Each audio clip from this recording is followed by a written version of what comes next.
What do you need? Well, you'll need paints. You could go for a box of pans. That's for hard, dry little cubes of watercolour. This is my set. It's a little bit messy. Or you could go for a box of tubes. This is one of the sets I provide my students with for use in workshops.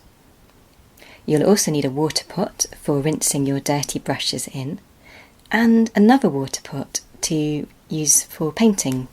You're going to keep the water clean in the second pot. You also will need a brush, perhaps a size 4 or 6, and a bigger brush, perhaps size 8 or 10. Make sure that you have watercolour brushes. Brushes that are more suited to acrylics or oils will be stiffer. You want a nice soft watercolour brush. You'll need some masking tape. That's for taping your paper down so that it doesn't buckle and stays nice and smooth and flat. And it's useful to have a piece of tissue paper, kitchen paper, just something absorbent to soak up any excess water or spillages. You're going to need some paper to paint on, watercolour paper.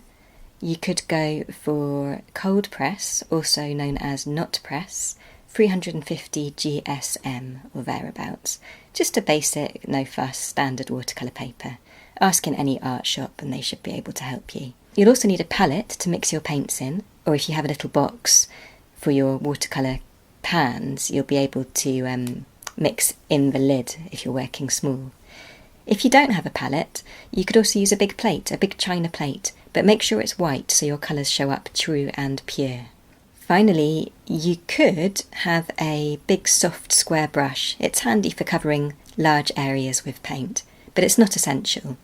You could look for a chisel or a baker's brush.